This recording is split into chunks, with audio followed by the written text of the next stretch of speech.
नमस्कार दोस्तों, DD rate में एक बार फिर से आपका स्वागत है। तो आज जो रिएक्शन के लिए वीडियो लेकर आया हूँ मैं, वीडियो है टीम स्वैग का और इसका टाइटल है इंडिया वाराणसी सिटी। तो ये इंडिया में जो वाराणसी हमारी सिटी है, कहा जाता है कि ओल्डेस्ट सिटी जो है वो वाराणसी है हमारी। और उसकी तस्वीरें दिखाएंगे और पाकिस्तान के लोगों से पूछेंगे कि भाई बताइए कहाँ की तस्वीरें क्या है। तो देखते हैं कि भाई पाकिस्तान के लोग वाराणसी को देखकर क्या कहते हैं। पीएम मोदी का संसदीय क्षेत्र है, पीएम मोदी वहीं से सांसद हैं। तो आइए देखते हैं। बेसिकली जो आज का टॉपिक है वो बहुत ही इंटरेस्टिंग होने वाला है। एक वीडियो दिखाना है और उस वीडियो को देखकर आपने ये गेस करना है ये कौन सी कंट्री है और उस कंट्री का ये सिटी कौन सा हो सकता है।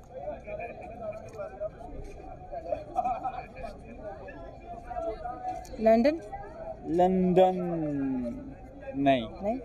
ऑस्ट्रेलिया। नहीं, ऑस्ट्रेलिया नहीं है। मैं आपको हिंट दे देता हूँ, आप ये है हमारे जो कि एशिया में ही है। एशिया में कहाँ इतनी डेवलपमेंट हो सकती है, कहाँ का इंफ्रास्ट्रक्चर लगता है आपको? चाइना तो नहीं? चाइना नहीं। टर्की। आपका नेबर कंट्री इंडिया। ये इंडिया है? ये इंडिया है। अच्छा। लगता है इतना डेवलप्ड हो सकता है?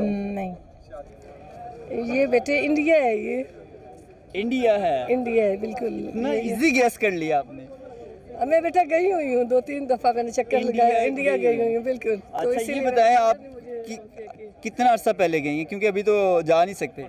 मैं बेटा 3 साल पहले गई हूँ। ठीक है। तो तब मैंने इसलिए यहाँ मैंने देखा है तो मुझे फिर आइडिया हो गया। ठीक है। और वैसे आपने देखा है कि इंडिया में इतनी ज़्यादा डेवलपमेंट आप देख रही हैं, तो फिर क्या नज़र आता है कि वो बहुत तेज़ी से ग्रो कर गई हैं। अगर हम बात करें अपने पाकिस्तान की, तो पाकिस्तान भी बेटे तरक्की कर रहे हैं। पाकिस्तान का भी ये नहीं है कि हम बिल्कुल ही मतलब, लेकिन उसमें यही चीज़ आ जाती है कि हम कुछ तो खुद अपने आप को ख़त्म कर लेते हैं। मतलब हर चीज़ में अगर कुछ गलत हो रहा है तो क्या किसने किया जी? पाकिस्तानियों ने की। लेकिन मेरे ख्याल से मुझे न्यूयॉर्क लग रहा है। न्यूयॉर्क लग रहा है सर। इसमें कोई ख़ास बात है ये न्यूयॉर्क लगने की? लाइटिंग्स काफ़ी ज़्यादा नज़र आ रही हैं और काफ़ी व्यूज़ मैंने देखे मूवीज़ ये वगैरह में। ज़्यादा डेवलप नज़र आ रहा है। जी, ज़्यादा डेवलप नज़र आ रहा है। अगर मैं बताऊं कि ये यूरोप या अमेरिका नहीं है तो फिर मज़ीद गैस करना होगा। मे भी पॉसिबल हो। और तो थोड़ा सा गैस कीजिएगा। फिर ये एशिया में है। मुझे चाइनीज़ कंट्री जापानीज़ टाइप लग रहा है थोड़ा सा। और अगर मैं बताऊं कि ये है आपका नेबर कंट्री इंडिया। मैं अमेज़्ड हूँ इस बात पे सुन के। और बाकी सारी रियली ये इंडिया ही है। ठीक है, मैंने इंडिया और को भी... तुम देखो, खदीजा को पता है। खदीजा जी गैस कीजिएगा बस कि आपको कौन सा लगता है। इस्लामाबाद लग रहा है। इस्लामाबाद लग रहा है। हाँ जी। और आपको कौन सा लग रहा है? तो लाहौर लग रहा है। सर ये कंट्री गैस कीजिएगा, ये पाकिस्तान नहीं है। ये पाकिस्तान, ये बाहर का मुल्क है। जी हाँ जी। यूएसए। और आप? कनाडा होगा। कनाडा होगा। हाँ जी। हाँ जी। लगता है कि कनाडा है। है। ये यूएस है। मज़ीद देख लें अगर आपको गैस UK है। कीजिएगा। यूके। यूके नहीं, ये दोनों नहीं है। मैं हिंट दे देता हूँ कि ये हमारे जो कि एशिया में ही आता है और आसपास है। दुबई है। दुबई। और आप? दुबई है। नहीं, मैं बता देता हूँ जी, ये आपका नेबर कंट्री इंडिया है। अच्छा। यूके। यूके। या न्यूयॉर्क। Oh my God. लगता है आपको? या पर नहीं। और नहीं भैया, ये तो गुलबर्गा है। गुलबर्ग है। या ये तो लाहौर है यार। गैस कर लें, ये पाकिस्तानी है। ये पाकिस्तानी है यार। वो देखो ये क्या हो गया। ट्रेन कहाँ पे आ गई है? पाकिस्तान यही तो बात है यार। पीछे गुलबर्ग ने आपने दिखाया, ये मुझे लगता है वीडियो आपने एडिट की है। आपने गैस करना है और बताना है। ये मनामे वाली पुली आई है इसमें, मैंने देखी है। पुल्ली है यार। जी बता रहा हूँ। ये सर आपका नेबर कंट्री इंडिया है। अच्छा, ओह माय गॉड, ये तरक्की कर गया यार इतनी। हाँ जी, दुनिया की 5वीं बड़ी इकोनॉमी बन चुका है। यार कल तक तो उनकी वो गलियों सड़कों पे छापरे थे, आज क्या हो गया इनको एकदम? ये आपका ख्याल था और आज वो बेहतर हो गए हैं। मैं बहुत बुरी कंडीशन है। जो महंगाई का आजकल दौर है, मैं कहती हूँ बहुत मुश्किल है सर्वाइव करना। यानी कि इस टाइम एक तो महंगाई का तूफान है, बहुत ज़्यादा। इकोनॉमिकली तौर पे अगर इंडस्ट्री की बात करें, ओवरऑल बात करें, इस टाइम पाकिस्तान के जो हालात है वो बहुत बुरे हैं। बहुत बुरे हैं। और सबसे बेसिक जो चीज़ है ना, हमारी जो नीड्स हैं एवरीडे की, वो पूरी नहीं हो रही लोगों की। बिल्कुल। अब बेसिक, अब देखें ना आप, हमारे यहाँ पे आटा एक मैसर नहीं है, लोगों को एक खाने की जो चीज़ है वो मैसर नहीं, एक ज़रूरी मुल्क है। देखे ना, अब आटे का पहले बहरान आया, पहले चीनी का आया, उसके बाद चिकन इतना महंगा हो गया कि लोगों के लेना मुश्किल हो गया उनके लिए। इतना उनके लिए मुश्किल हो गया कि वो बेचारे, अब ये रोज़ा आजकल रमज़ान चल रहा है और इसमें बाहर के मुल्कों में, इस्लामी ममालिक में, वो एक के साथ एक चीज़ फ्री कर लेते हैं, रिलीफ दे रहे होते हैं। रिलीफ दे रहे होते हैं। देखिए कि सिर्फ इस्लामी ममालिक में ही नहीं, बल्कि अगर यूरोप की भी बात करें, वहाँ पे भी आपको जो है वो मुस्लिम लोगों को रिलीफ देते हुए नजर आएंगे। बिल्कुल देते हैं। और आप यकीन करें, मेरे भी रिलेटिव्स बाहर रहते हैं, मतलब इसी इस्लामी कंट्रीज़ में, तो वो कहते हैं हमें ऑयल, अगर हम एक बॉटल ले रहे हैं तो हमें 2 साथ फ्री मिलती हैं हमारे। मुझे समझ में नहीं आता यार, टॉपिक कोई भी हो, घूम फिर के वही फिर इस्लाम और इस्लामिक कंट्रीज और ये महंगाई और ये प्रॉब्लम और ये वो क्यों आ जाता है। हम यहाँ पे क्या बात नहीं कर सकते थे कि पाकिस्तान में इंफ्रास्ट्रक्चर की क्या हालत है, पाकिस्तान में नई ट्रांसपोर्टेशन सिस्टम के लिए क्या काम किया जा रहा है, पाकिस्तान में इंटरनेट के लिए नए 5G के लिए या 6G के लिए क्या काम किया जा रहा है, या पाकिस्तान में पुरानी जो चीज़ें थी उनको कैसे रीडेवलप किया गया है कि नहीं किया गया है, इन पर चर्चा की जानी चाहिए थी। पता नहीं क्यों सब कुछ घूम फिर के वही फिर से मुसलमान, इस्लाम, ये वो, इस्लामिक मुल्क और ये। देखिए, वाराणसी में पिछले कुछ सालों में जब से पीएम मोदी वहाँ के सांसद बने हैं, तब से वहाँ पे बहुत कुछ हुआ है। काशी विश्वनाथ कॉरिडोर उसका जीता जागता उदाहरण है। इतना ज़बरदस्त काम किया गया है। देखिए, बात सिर्फ ये नहीं कि वहाँ को डेवलप किया गया, बात यह है कि उस डेवलपमेंट के बाद वहाँ पर फ़र्क क्या पड़ा। फ़र्क ये पड़ा कि वहाँ पर टूरिज़्म ज़बरदस्त तरीके से बढ़ा। वैसे तो वाराणसी जो है वो बहुत पुरानी नगरी है, पुरातन काल से है और भगवान शिव की नगरी है। वहाँ पर टूरिज़्म पहले भी था, लेकिन अब जो है जब से रीडेवलपमेंट हुई है और चीज़ों को और बेहतर किया गया है, वहाँ पर आने वाले लोगों के लिए सुविधाएँ दी जा रही हैं, बढ़ा दी गई हैं सुविधाएँ, तो ज़बरदस्त तरीके से टूरिज़्म में इजाफा हुआ है। और टूरिज़्म सिर्फ इंडिया के लोग ही नहीं जाते, वहाँ पर दुनिया भर से लोग आते हैं। वाराणसी में दुनिया भर से पता नहीं कौन कौन से देश जिनका शायद हमने नाम भी कभी नहीं सुना होगा, वहां से लोग आते हैं वाराणसी। और बनारस का तो कल्चर ही अलग है। उस कल्चर को आप तभी फील कर सकते हैं जब आप उस इलाके के हों, जब वहां पर आपने वक्त बिताया हो, तभी आपको फील होगा। उसको हम कहते हैं जागृत शहर है, वो लाइव सिटी है। मतलब कैसे मैं बताऊं आपको, बहुत पुरानी सिटी है, बहुत पुरानी, oldest CTs on the earth वो है वाराणसी। और वहां पर बहुत ज्यादा इंफ्रा का काम हुआ है, सड़कें बनी हैं, फ्लाईओवर्स बने हैं, शायद मेट्रो रेल का भी काम चल रहा है। बहुत जल्द वहां पर दिल्ली से बुलेट ट्रेन जाने वाली है। जो अगला फेज होगा बुलेट ट्रेन का, वो दिल्ली टू वाराणसी है और उसको डेवलप किया जा रहा है एज ए बहुत बड़े टूरिज्म हब के रूप में। और टूरिज्म को सपोर्ट करने के लिए मुझे याद है कि शायद जापान के साथ मिलकर भी हम वहां पर कुछ कर रहे हैं। जापान के कल्चरल सेंटर भी वहाँ पर खोले जा रहे हैं, जहाँ पर जापान को भी प्रमोट किया जाएगा, जापान में इंडिया को प्रमोट किया जाएगा, वाराणसी को प्रमोट किया जाएगा, शायद जहाँ तक मुझे याद है। और बहुत ऐसी चीज़ें वहाँ पर बनाई गई हैं जिससे टूरिज़्म को होगा, वहाँ पर कारोबार बढ़ेगा। वहाँ पर जाहिर सी बात है जब टूरिस्ट आएंगे तो जाहिर सी बात है कारोबार बढ़ेगा। वहाँ पर रेस्टोरेंट, होटल्स, गाड़ियाँ, ट्रांसपोर्टेशन, सबके बिजनेस बढ़ने वाले हैं। तो ये है वाराणसी। तो मुझे लगता है कि इस पर बात की जानी चाहिए, इंफ्रा, डेवलपमेंट, टेक्नोलॉजी। पता नहीं बात फिर वही घूम फिर के कहाँ पहुँच गई। अरे इधर जो एक लेनी होती है वो मुश्किल हुई है लेने के हो लिए, जाती है, बल्कि उसकी कीमत इतनी हाई कर देती है कि वो डबल हो जाती है। डबल हो जाती है और लोगों को लेना मुश्किल हुए। बहुत ज़्यादा हालात ख़राब हो गए हैं, जो जिसकी उम्मीद नहीं थी। पाकिस्तान ना बहुत नीचे जा रहा है। देखा जाए हमारा जो नेबर कंट्री है, जिस तरह से वो ग्रो कर रहा है, आने वाले दिनों में उनके मिनिस्टर ने ये कहा कि हम 3 से 4 साल बाद दुनिया की तीसरी बड़ी इकोनॉमी बन जाएंगे। हम बहुत सारी बातें करते हैं जी, हम उनका मुकाबला करते हैं। बताएं किस चीज़ों में मुकाबला करें, कोई एक ऐसा सेक्टर बताएं जिसमें हमने तरक्की की हो उनसे ज़्यादा। नहीं, कोई भी नहीं। हम तो नीचे जा रहे हैं, ऊपर नहीं जा रहे। हमारा जो ग्राफ है ना वो नीचे जा रहा है, ऊपर को नहीं जा रहा। और जो है ना हमारी इकॉनमी बहुत सख्त ख़राब हो गई और गरीब बंदे जो है ना वो बिल्कुल उनके लिए रहना मुश्किल हो गया। लेकिन एक बात करने वालों, इकोनॉमिकली तो हाँ, वो उसमें बाकी बेटे ये बात है कि हुकूमत को चाहिए कि वो जैसे महंगाई हो रही है या कुछ हो रहा है तो वो हुकूमत वो करे ख्याल, वरना मेरा नहीं ख्याल कि ये जो जो सब्ज़ी वाले हैं या चिकन वाले हैं या फिर वो सारे मतलब फ्रूट्स वाले हैं, तो इनकी कोई क्योंकि कोई इन्होंने गलती तो अपने नहीं नहीं है बेटे, क्योंकि यानी इन्होंने तो अपने घर भी हुकूमत वाले चलाने जिम्मेदार हैं। हुकूमत वाले, क्योंकि बेटे इन्होंने खुद भी तो अपने घर चलाने हैं ना, बिल्कुल तो आप बस सही ये कह थोड़ा रही सा तो हैं। अच्छा जी, मुझे- अगर मैं जैसे बात करने वाला हूँ कि इंडिया ने जो कि इस टाइम दुनिया में 5वें नंबर पे आ चुका है, कि इकोनॉमिकली तौर पे इतना स्ट्रॉन्ग हो चुका है, उनके मिनिस्टर ने कहा है कि हम अगले 2 से 3 साल बाद दुनिया की तीसरी बड़ी इकोनॉमी बन जाएंगे। पहले नंबर पे तो अमेरिका आ रहा है और दूसरे नंबर पे अगर चाइना आ रहा है तो तीसरे नंबर पे इंडिया आने वाला है। तो हम तो बहुत दूर हैं, क्या वजह है? चलिए बेटा, अल्लाह खैर करेगा इंशाल्लाह, अल्लाह में पाकिस्तानियों को भी कामयाब करे।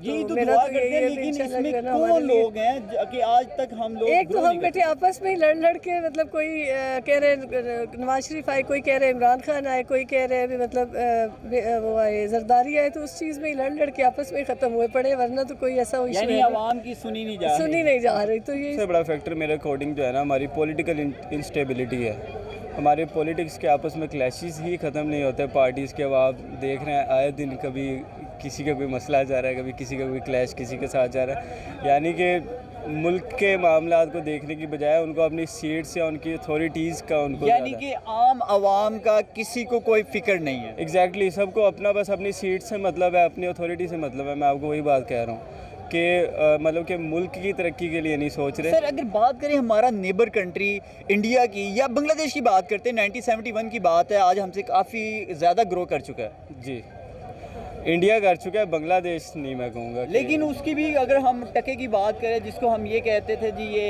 वैल्यू नहीं रखता, लेकिन आज उसकी भी करेंसी हमारी रुपए से काफ़ी ज़्यादा मजबूत और स्ट्रॉन्ग है। जी, उन्होंने मेरे ख्याल से वैसे बांग्लादेश आपसे काफ़ी आगे निकल चुका है, लेकिन बांग्लादेश के लोगों को सोचना होगा कि बांग्लादेश एक बार फिर से रिलीजियसली उसी राह पर चल पड़ा है जिस पर पाकिस्तान 75 ईयर से चल रहा है, जिसकी बुनियाद पर पाकिस्तान बना था।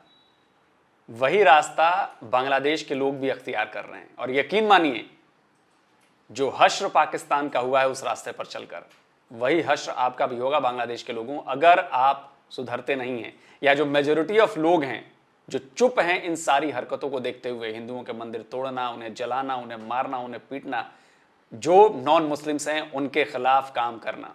और यकीन मानिए बांग्लादेश के लोगों, अगर आप नहीं सुधरे तो आपका भी हाल पाकिस्तान जैसा होगा। बाद में मत कहना कि किसी ने बताया नहीं, आपको चेतावनी नहीं दी।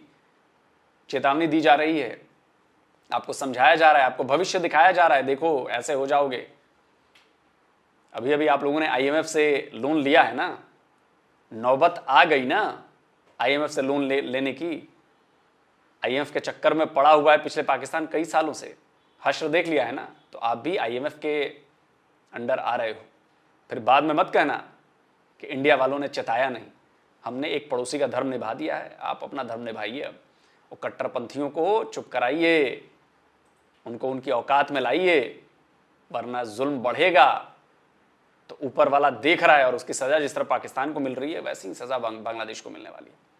आप रहिए। फिर सबके लिए नहीं कह रहा हूँ, उन बांग्लादेश के उन लोगों के लिए कह रहा हूँ जो कट्टर हो चुके हैं, जिनको वही घुट्टी पी ली है जो पाकिस्तान के लोगों ने पी है, कि हिंदुओं को मारो, हिंदुओं को काटो, हिंदुओं के मंदिर तोड़ दो, हिंदुओं को कन्वर्ट करा दो, जबरन उठा लो लड़कियों को। यही सब हो रहा है बांग्लादेश में।